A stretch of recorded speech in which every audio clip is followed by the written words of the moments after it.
Bienvenido, Carlos. Bueno, gracias, Claudia. Yo estoy muy conmovido por tu invitación y tus halagos. Y cuando mostrabas a los colegios el otro día, recordé que un año de mi vida en la primaria lo hice en la escuela en la escuela Agustín Aspiazo, aquí en la 20 de octubre, Claro. que salió el otro día en tu suplemento. Así es.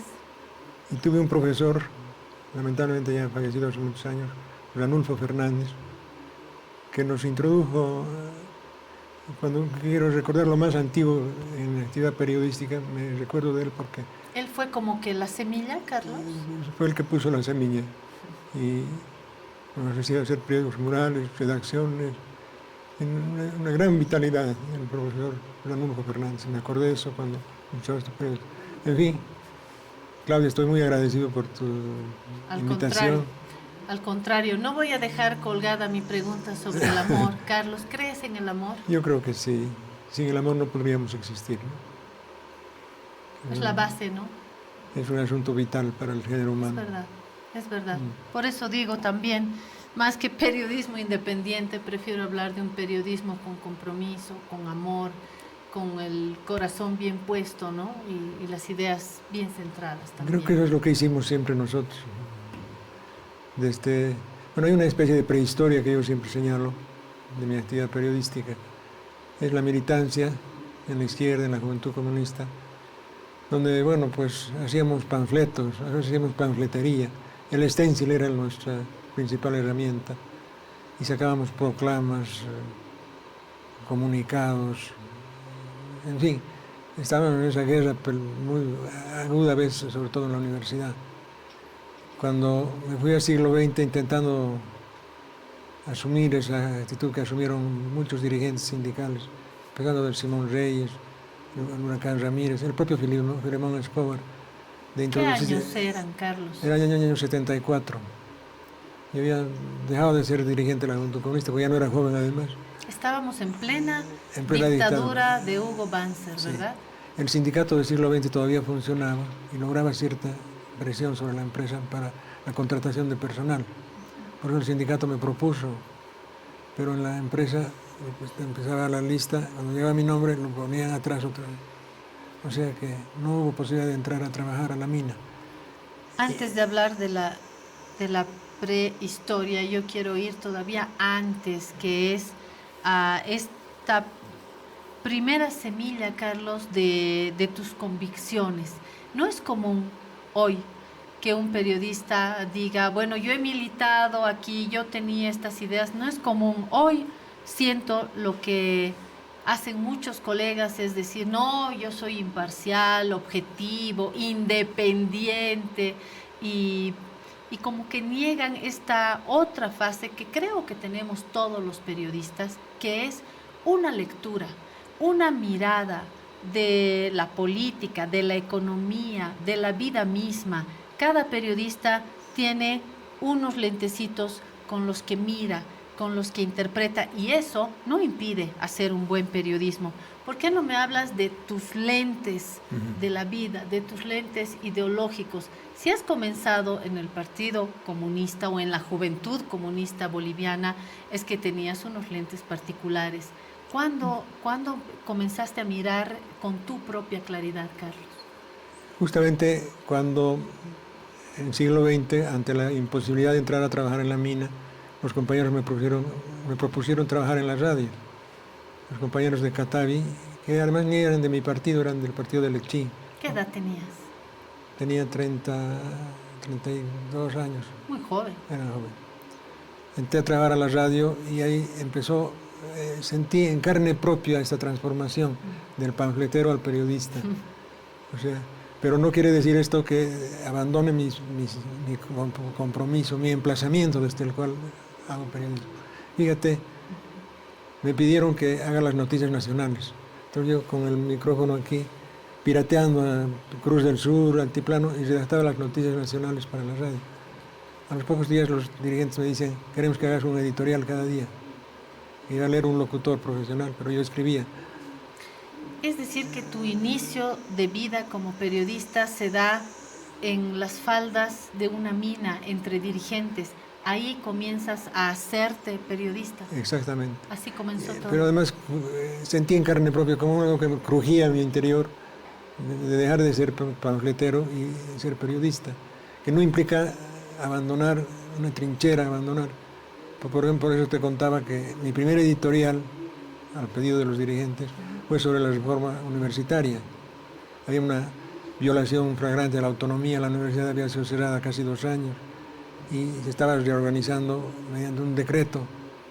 Entonces escribí sobre eso y mi primer crítico, si se quiere, en la hora del almuerzo coincidí con un compañero, Grover, su nombre se me dio ahorita.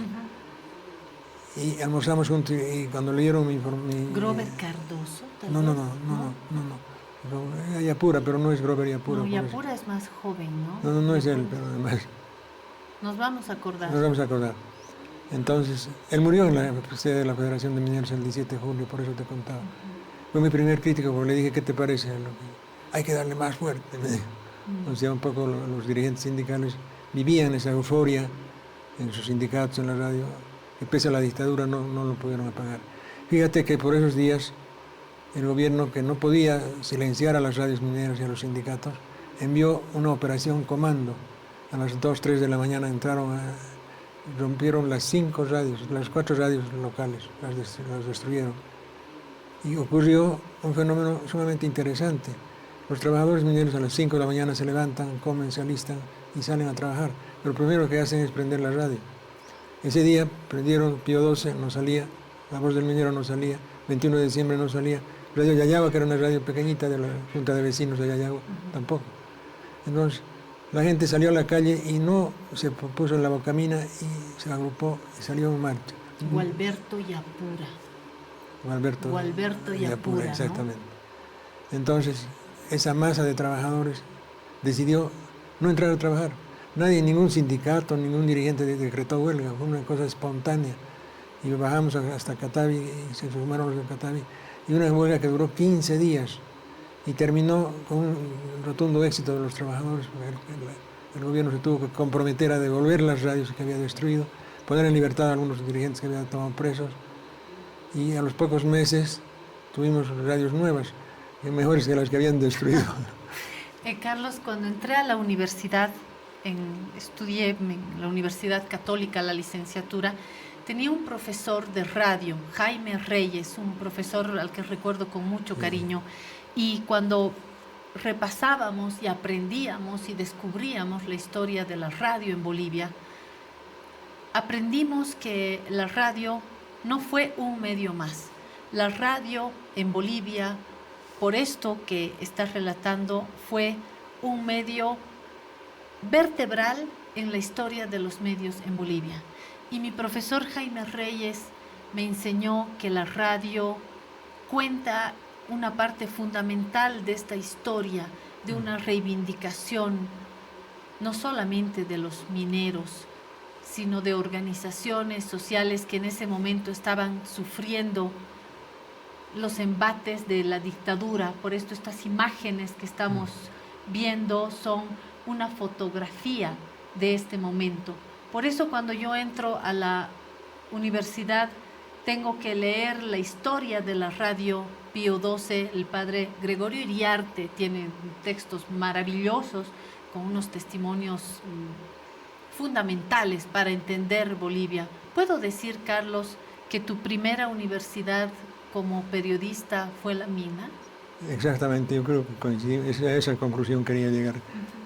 Y yo creo que es la radio un instrumento de lucha, se convierte en un instrumento de lucha de los trabajadores, pero sobre todo de los mineros, con mayor éxito de los mineros.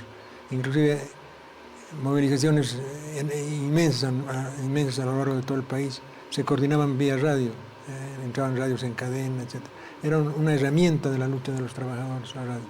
Por eso, si bien te cuento esta experiencia del año 75 de enero, donde exitosamente los trabajadores recuperan la radio, un año y medio después, ya en el 76, entran las tropas militares, ya no destruyen la radio, las ocupan, llevan de La Paz técnicos y locutores y les hacen funcionar. Y los trabajadores ya en este momento están en otro nivel de aplastamiento, si se quiere, ya no pueden, sino después cuando la recuperación de la democracia recién se recuperan las emisoras. Pero estuvimos sujetos a esos vaivenes, así como una movilización logra un compromiso del gobierno de reponer las radios, un año después, con la experiencia que adquirieron, ya no las destruyen, sino las ponen al servicio de la ocupación militar que reinaba en los centros mineros.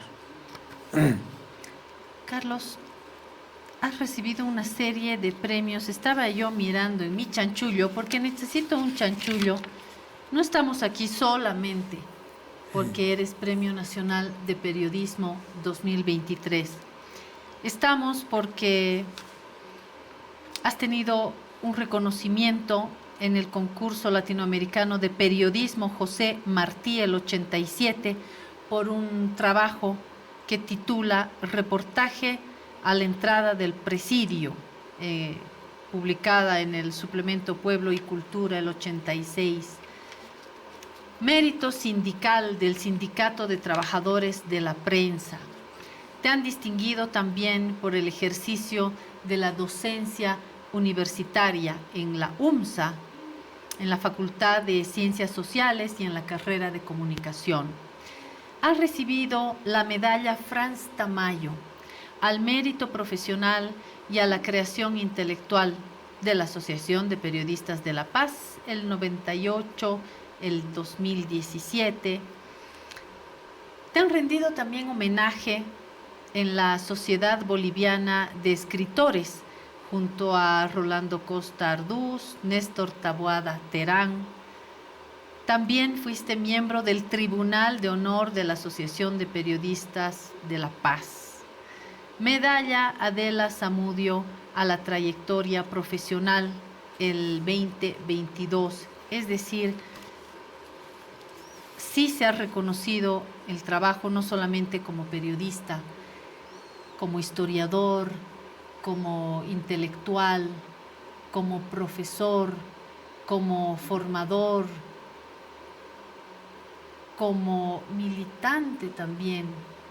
Te han reconocido allí donde has emprendido las luchas más íntimas, que son las luchas del corazón, de la posición política. No te ha faltado, ¿no? Esta es una distinción más.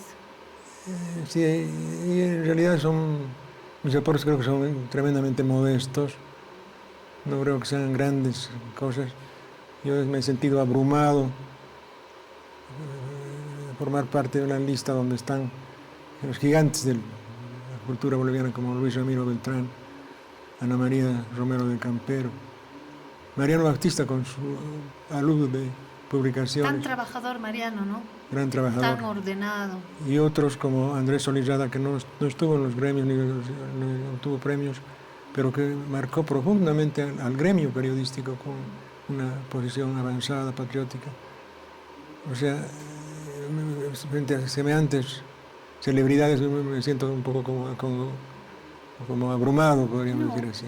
Yo creo que estás entre los periodistas que nos han marcado un camino a otros colegas que estamos tratando de andar un camino justo, un camino con sentimiento, que el periodismo nos traiga satisfacciones, más allá de los premios.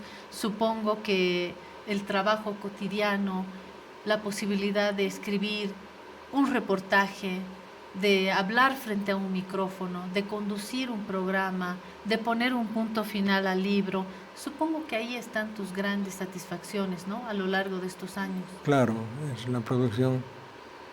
En cierto modo yo he pensado que dejar algo escrito de los acontecimientos que he vivido intensamente, o que por lo menos los he sentido cercanos.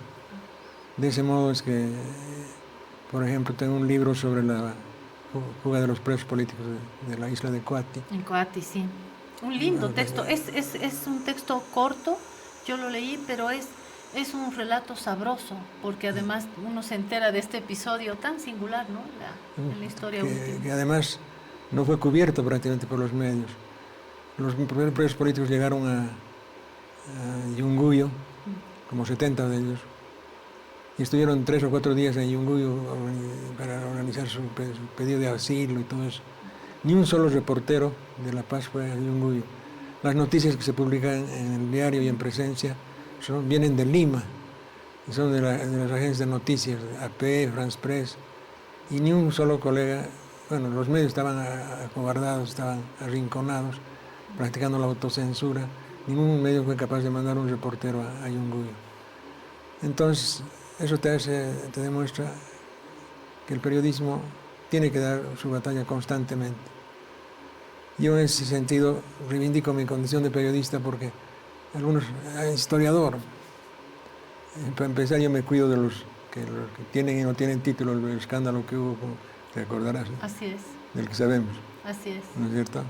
Entonces yo no tengo título de historiador, no se sientan susceptibles, yo soy periodista y tengo un título de periodista que lo obtuve por la vía de la ley de profesionalización del periodista, una ley que se aprobó en el Parlamento, promulgada por Lidia Gayler, ¿no es cierto?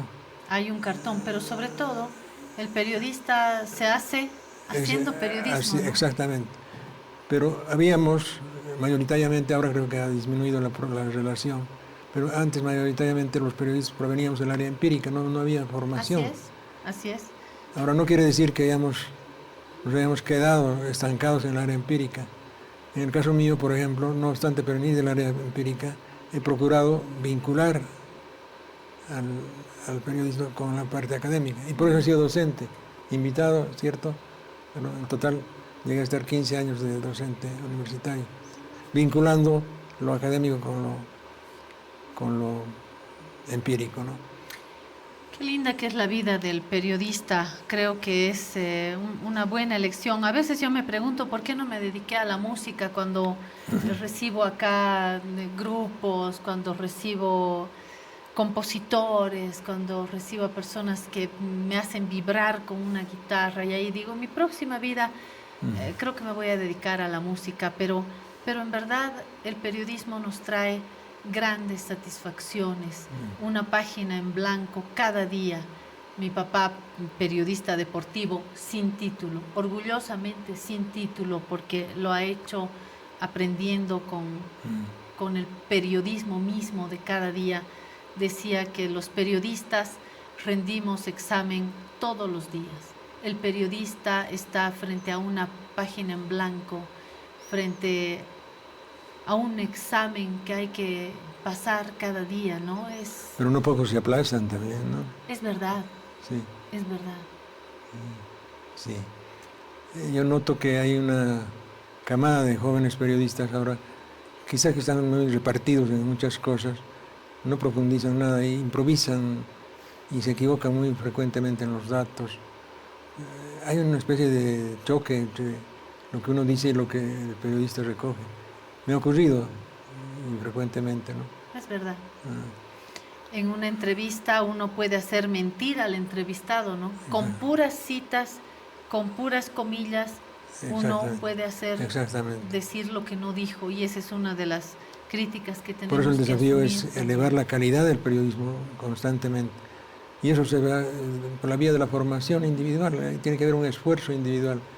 La cosa no va a llegar del cielo. Hay que esforzarse por elevar la calidad del periodismo, y eso es leyendo, estudiando, participando en eventos, debatiendo, dialogando, discutiendo. Y bueno, eso eleva la base. Trabajando. En la universidad, fuera de la universidad, en los medios, en el esfuerzo cada día, como en todo, ¿no? Creo que la clave es el trabajo, la seriedad, el rigor. Por eso miramos con admiración a un Mariano Baptista, a ti, Carlos, a Ana María Romero, a tantos colegas, a Sandra Aliaga, que se fue hace relativamente poco. No puede sino despertarnos admiración, cariño, ganas de andar detrás de ustedes, porque lo han trabajado, no porque sean genios, sino porque han sido rigurosos en su trabajo, esforzados, fieles a sus ideales, y eso como periodistas, como bolivianos, lo agradecemos. Carlos, estarás agradecido por todo lo que te ha tocado en la vida. ¿Te ha tratado bien la vida? Tengo momentos muy difíciles, en lo personal, pero creo que he logrado superarlos, ¿no? Uno de los momentos difíciles fue mi propia salida de la universidad, porque hubo una crisis administrativa interna en la carrera de comunicación en la UNSA, que la pagamos injustamente muchos que no teníamos nada que ver en esas pugnas de camarillas que existen. ¿Pagaron la factura? Pagamos la factura sin tener nada que ver en el asunto, en esa pugna de camarillas, ¿no? De pronto estaba dando clases, se apareció, tocaron la puerta, entró un joven y dijo, este curso me toca. Salga. Sí, poco menos que me votó. Y los alumnos lo querían pegar, y yo le dije, a ver, calmen, ¿quién es usted? Me habían nombrado, me habían puesto en mi casillero este memorándum, ahora soy docente de esta materia.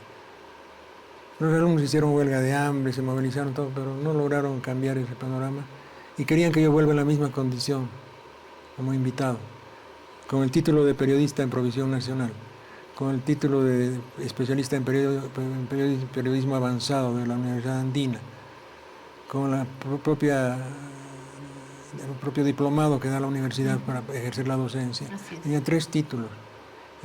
O me titularizan o no vuelvo. De pronto sale un memorándum, me nombran ya otra vez qué cursos, horarios, no vuelvo. Mientras no me nombren, me permitan defender un examen, un concurso de méritos, no regreso. Y no regresé.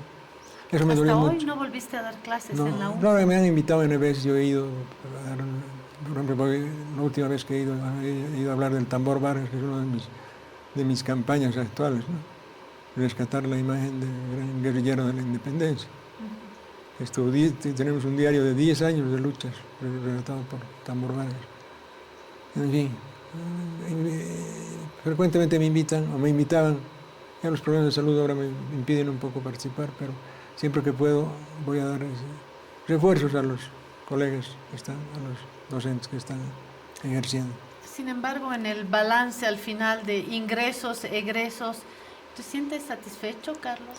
Sí, es más, haciendo alusión a lo que tú decías, si hubiera otra segunda vida, yo creo que escogería ser periodista ¿Otra vez? Otra vez. Otra vez. Mi principal docente que tuve en la carrera de historia, don Alberto Crespo Rodas, cuando se produjo la apertura democrática, vuelva a la clase, Carlos, termine la carrera. Y no le hice caso, y creo que fue un error. Tenía que haber acabado la carrera, pero no lo hice. Y le dije, don Alberto, yo ya estoy metido en el periodismo, mi vida es el periodismo, ya la historia es segunda. Pero eso ha impregnado muchos de mis trabajos periodísticos de un barniz histórico, si se quiere, lo que no me hace historiador. Aporto, contribuyo por ejemplo, la recopilación que he hecho sobre el Che Guevara es de una gran ayuda para los investigadores. Les he facilitado la vida a los investigadores, porque he reunido por épocas, por temas, en 5 volúmenes, la información que se relaciona a este hecho tan significativo en la historia latinoamericana y mundial como es la presencia del Che y su muerte en Bolivia. Eso no es otro de los temas de los que quisiéramos hablar, claro, un tema que ha apasionado muchísimo a Carlos Soria Galvarro.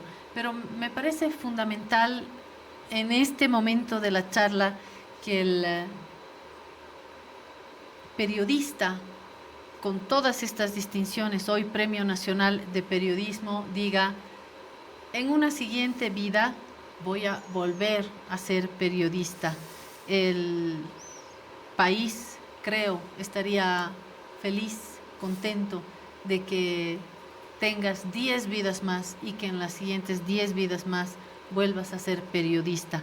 Por eso, Carlos, te regalamos en tu casa, porque esta es tu casa, un recuerdo. Tere Morales y Mau Montero nos cantan de Silvio, no es de Silvio Rodríguez, Gracias a la vida. Vamos a buscar me han puesto mal el dato acá. Gracias a la vida es una composición, ¿de quién es Gracias Violeta a la vida? Parra. De Violeta Parra. Casi me hacen equivocar, che, con Silvio Rodríguez, nada que ver, es de Violeta Parra, cantado por N, pero creo que una de las voces que mejor la ha interpretado es Mercedes Sosa, ¿no? No he traído a Mercedes Sosa, pero sí una grande de la interpretación aquí en Bolivia Tere Morales en una guitarra muy dulce de Baum Montero para Carlos y para quienes nos beneficiamos de su trabajo gracias a la vida.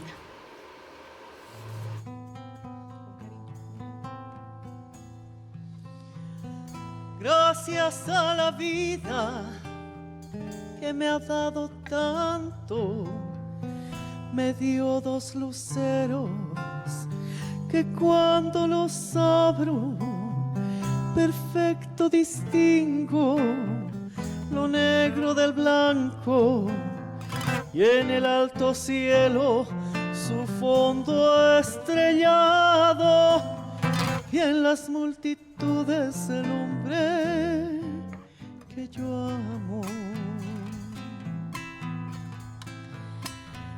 Gracias a la vida que me ha dado tanto, me ha dado el sonido y el abecedario, con él las palabras que pienso y declaro. Madre, amigo, hermano y luz alumbrando la ruta del alma del que estoy amando.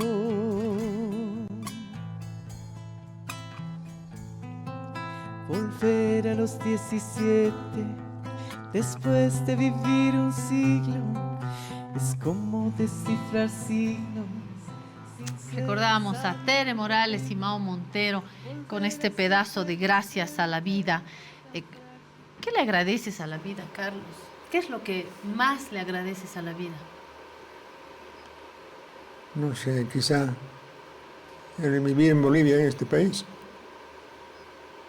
porque he viajado mucho, pero siempre que he estado fuera del país he estado aspirando al retorno, ¿no? Pienso que tenemos un país que es un regalo de la vida. Cuando saliste del país, saliste expulsado, en verdad. Por Algunas el veces momento, sí, ¿no? otras veces voluntariamente. La más dura expulsión fue cuando García Mesa, estuvimos en la COP, estuvimos en los últimos instantes con Marcelo. Siempre cuento que eludiéndolo al tiroteo nos pusimos en el piso y Marcelo sacó un pequeño revólver chiquito, parecía de juguete, y nos dijo: esto es pretexto para que me limpien. Entonces el revólver pasó de mano en mano y se lo tiró en unos escombros. La cova había sido bombardeada con Donatus y había unos escombros, se metió ahí un revólvercito de juguete. Lo dejó en la basura. Y se sacó la sobraquera. Salíamos manos en alto, él lo sacaron de la fila, él forcejeó y regresó a la fila y ahí le dispararon. Bueno, este es un relato muy duro, muy dramático. ¿Fue el momento más momento dramático en tu vida, dramático. Carlos? Yo creo que sí. Cuando nos metieron a las ambulancias, Cayetano estaba dormido, Cayetano Llobet. Cayetano Llobet. Yo le pregunté, ¿y de Marcelo? Me hizo una señal. Bueno, después Estado Mayor fue una cosa tremenda. 17 horas estuvimos echados sobre el guano del caballo. A los pocos días, confinamiento a Puerto Cabinas. Se sabe muy poco de Puerto Cabinas. Sobre el río Beni, entre Rurrenabaque y Ribera Alta, más o menos. Estuvimos 3 meses ahí en Puerto Cabinas. Pero antes, en la detención, la tortura, el pues, miedo. ¿Qué pasa por la mente cuando uno se encuentra ahí? ¿Qué pasa por la mente? Quizá la pregunta que uno se hace es si uno va a sobrevivir. Por ejemplo, cuando íbamos del Estado Mayor a las caballerizas, un grito que nos lanzaron los militares era: ¡vista al mar! ¡Vista al mar, carajo! A mí se me quedó esa palabra, esa expresión. ¿Qué quiere decir vista al mar? Parece que en el argot militar es mirar al vacío, no mirar a nada. Entonces, cuando estábamos 2 o 3 días después reunidos en una celda los periodistas, yo les dije a los colegas: si salimos de esta, yo voy a escribir un relato que se va a llamar Vista al mar. Y fue así, y lo escribiste. Lo escribí. O sea que, si tú me preguntas qué es lo que uno más siente en ese momento, es ganas de vivir, evitar que te liquiden, ¿no? Como estuve muy cerca de eso. Después vino la expulsión, una hoja de papel. Yo estaba con la barba hasta aquí, de 3 o 4 meses, y un sello rojo grande que decía expulsado de Bolivia por extremista subversivo. Con ese salvoconducto llegamos a México. Hubiera querido conservar, no es como ahora como uno tiene camarita fotográfica y puede sacar. Lamentablemente no tengo imagen de ese documento. ¿Y dónde quedó ese documento? En la Secretaría de Gobernación de México, al tiempo de recibir. Al día siguiente ya nos dieron una credencial. ¿Y México? ¿Cuánto tiempo en México y qué postal o qué postales guardas de México, Carlos? En México, un país muy acogedor. Se entiende como muchos bolivianos que se exilaron a la fuerza, sencillamente se quedaron. Sí, me quedaba un tiempo porque tenía el riesgo de dejarme atrapar por el país tan acogedor que es México. Trabajé primero en la Gaceta Universitaria, pero un día nos reunieron y dijeron cuántos extranjeros hay entre la Gaceta. Había mexicanos, bueno, unos pocos mexicanos, el resto eran chilenos, uruguayos, argentinos, pero un boliviano más ya no hay campo. Pero los mismos colegas de Gaceta Universitaria me hicieron una lista de periódicos, medios donde yo podía ir a buscar trabajo, y al primero que fui me tomaron. Y trabajé en un periódico que se llamaba El Periódico, precisamente. Estuve cerca de un año. Después me volví.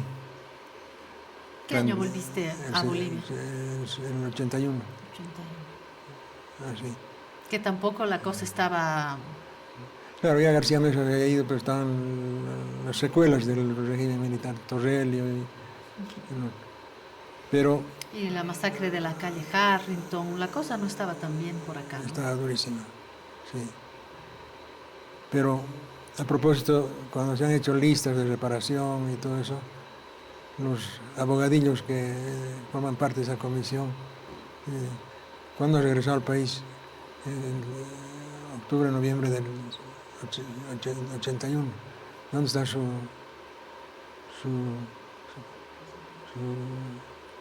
¿cómo se dice? Su sello, su documento. Su documento de usted regresó al país. El ingreso. He vuelto clandestinamente vía Argentina a continuar en la lucha.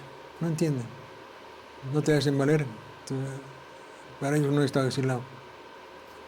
Porque no tengo sello de entrada. Es la mentalidad burocrática de algunos que han hecho las listas para reparación de estos problemas.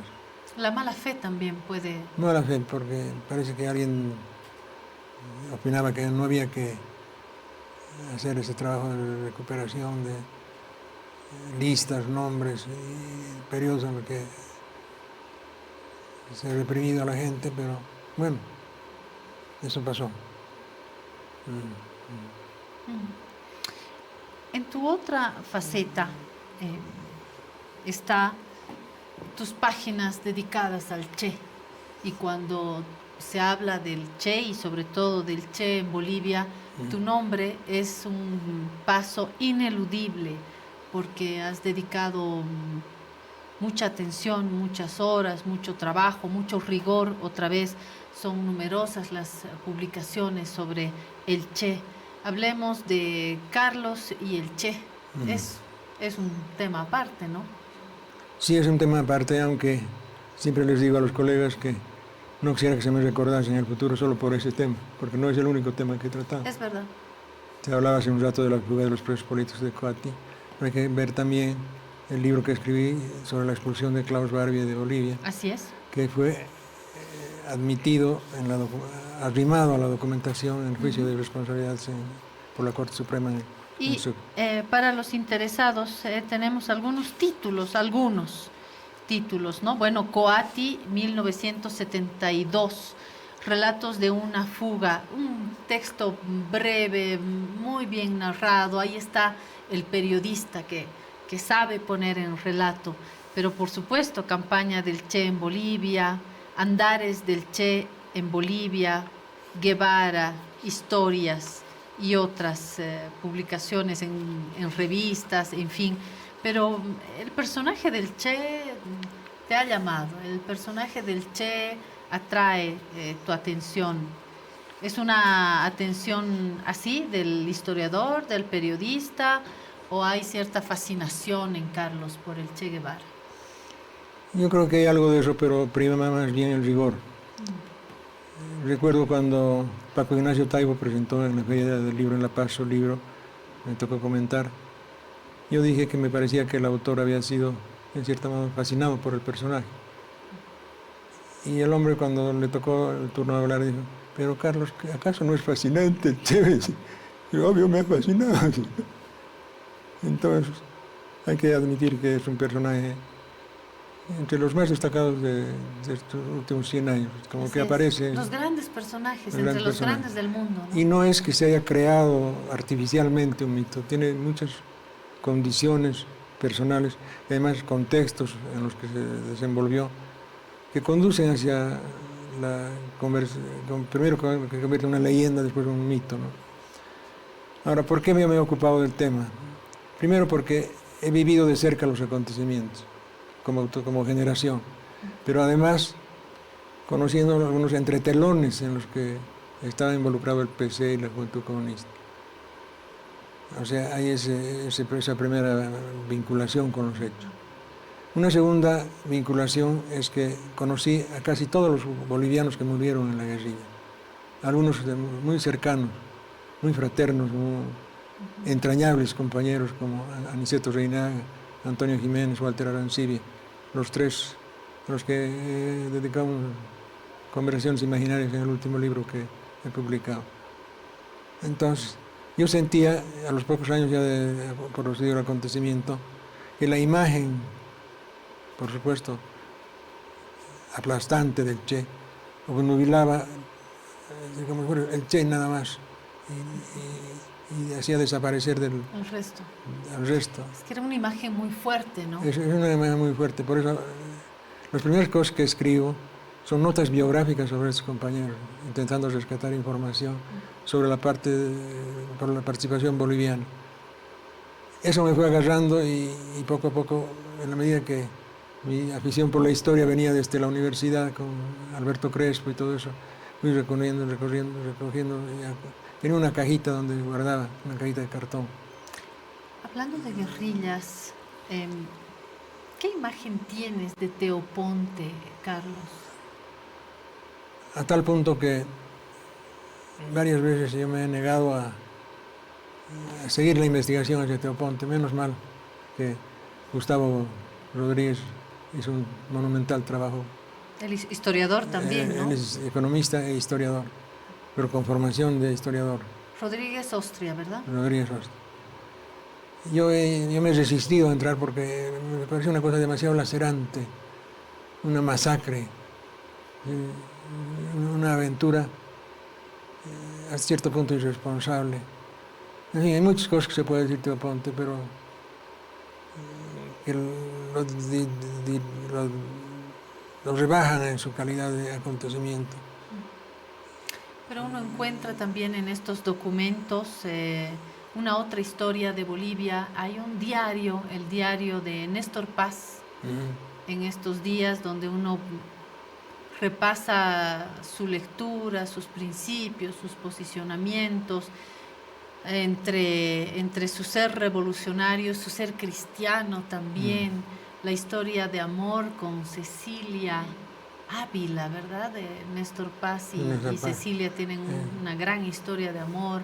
Todos estos documentos que hablan también de esa otra Bolivia que estaba transcurriendo por ahí, ¿no? Es muy mágico todo esto. Es verdad. Si no se hubiera ocupado de esto Gustavo Rodríguez, hubiera tenido que haberlo hecho yo con mucha desazón, con mucha cuestión lacerante que me provoca este acontecimiento. ¿Te provoca dolor en Me provoca dolor, en algún lugar?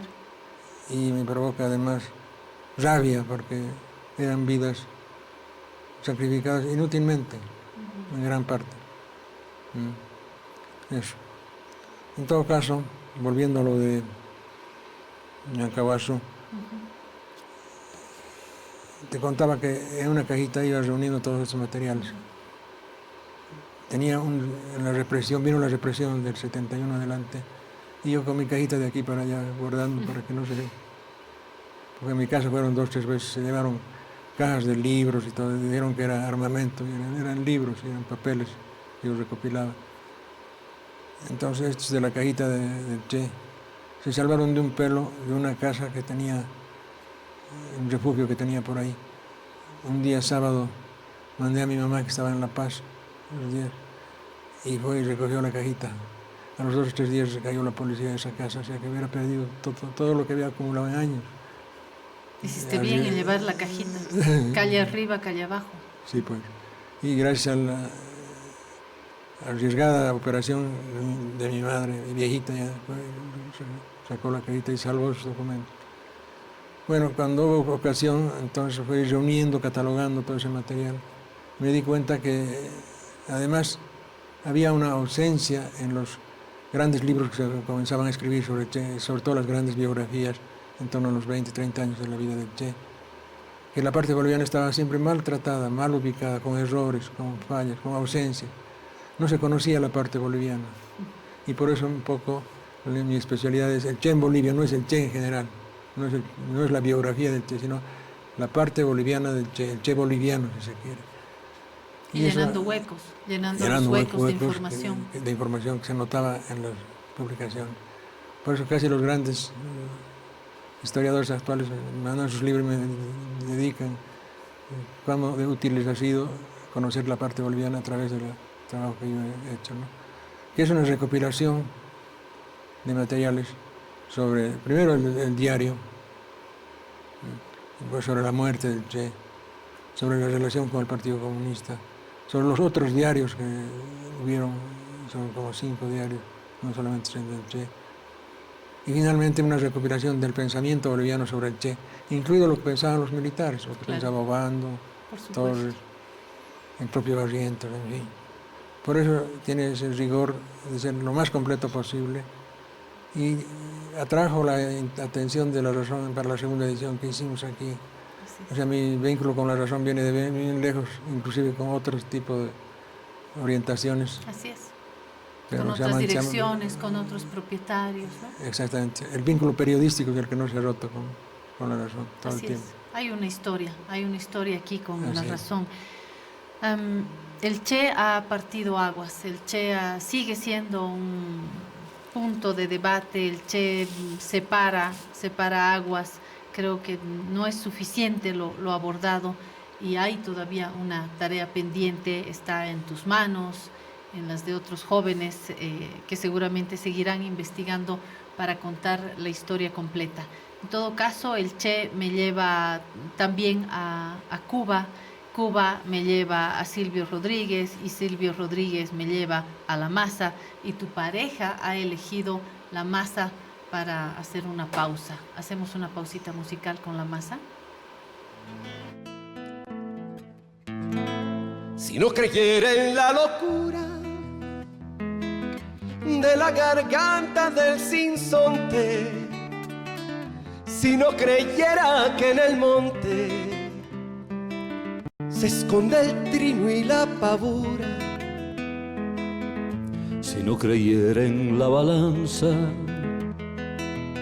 en la razón del equilibrio, si no creyera en el delirio, si no creyera en la esperanza, si no creyera en lo que agencio, si no creyera en mi camino, si no creyera en mi sonido, si no creyera en mi silencio, qué cosa fuera la masa sin cantera, un amasijo hecho de cuerdas y tendones, un revoltijo de carne con madera, un instrumento sin mejores resplandores que lucecitas montadas para escena. Qué cosa fuera, corazón, qué cosa fuera la masa sin cantera, un testaferro del traidor de los aplausos, un servidor del pasado en copa nueva, un eternizador de dioses del ocaso, júbilo hervido con trapo y lentejuela. Qué cosa fuera, corazón, qué cosa fuera, qué cosa fuera la masa sin cantera. Qué cosa fuera, corazón, qué cosa fuera, qué cosa fuera la masa sin cantera.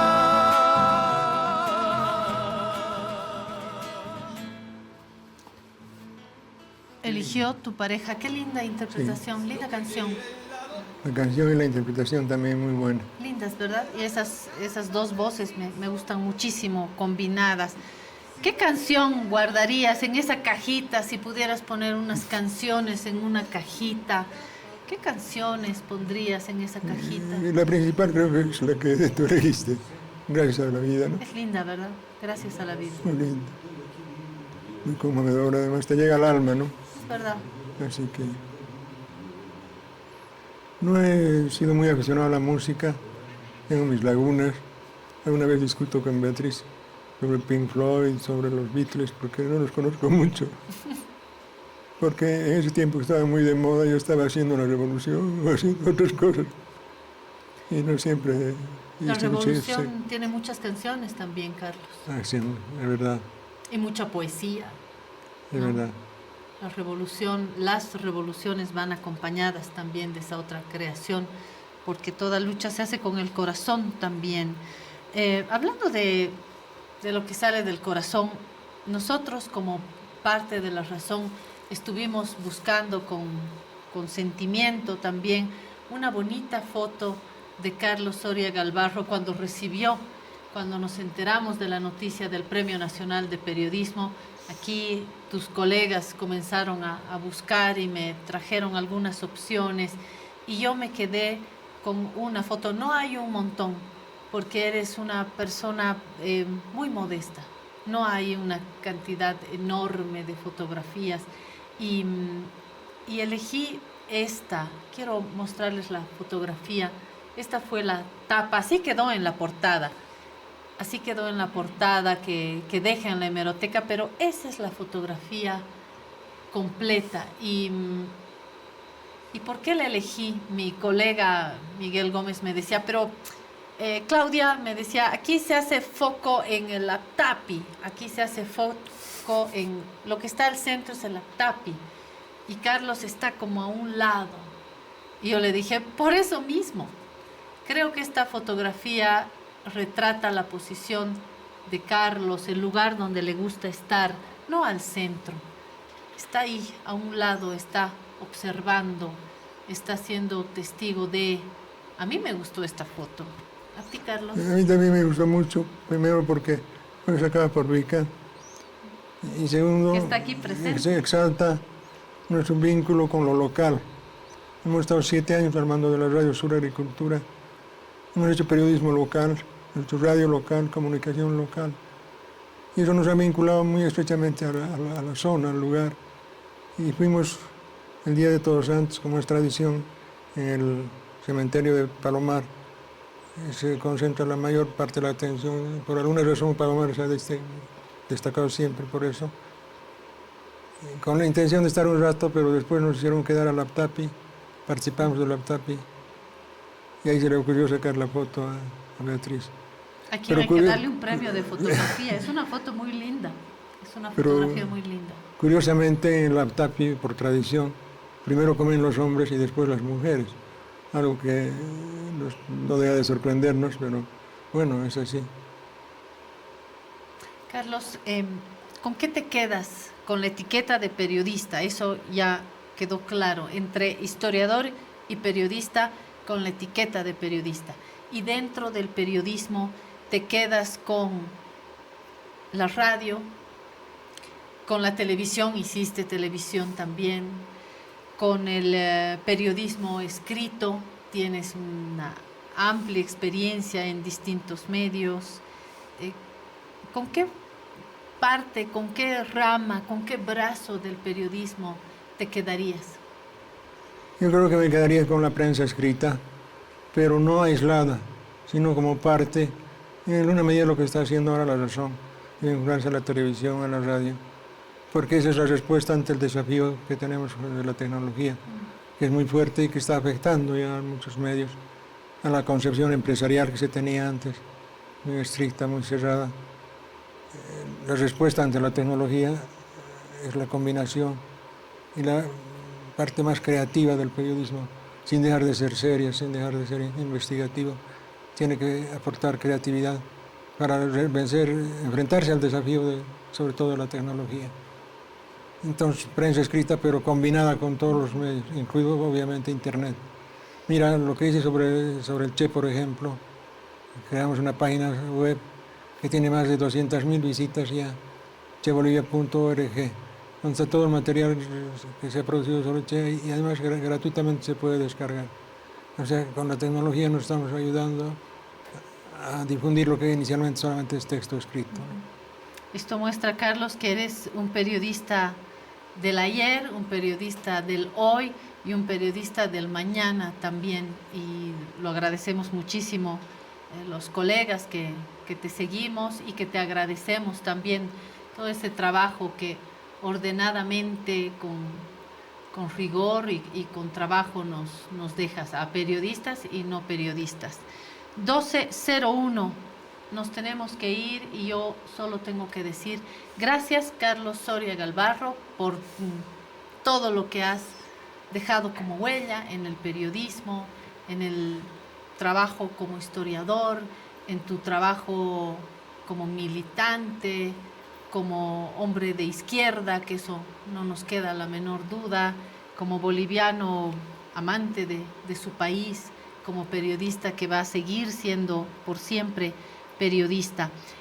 Nos dejas a esta casa un brillo con este Premio Nacional de Periodismo, no el único, pero sobre todo tenemos el brillo de tu presencia, de tu firma. Si algo le da prestigio a esta casa periodística es tener un grande del periodismo como Carlos Soria Galvarro. Estamos, en nombre de todos mis compañeros, muy agradecidos y sentimos un cariño enorme y nos alegramos contigo por el premio, pero sobre todo por lo que has hecho y nos enseñas y por lo que caminamos juntos.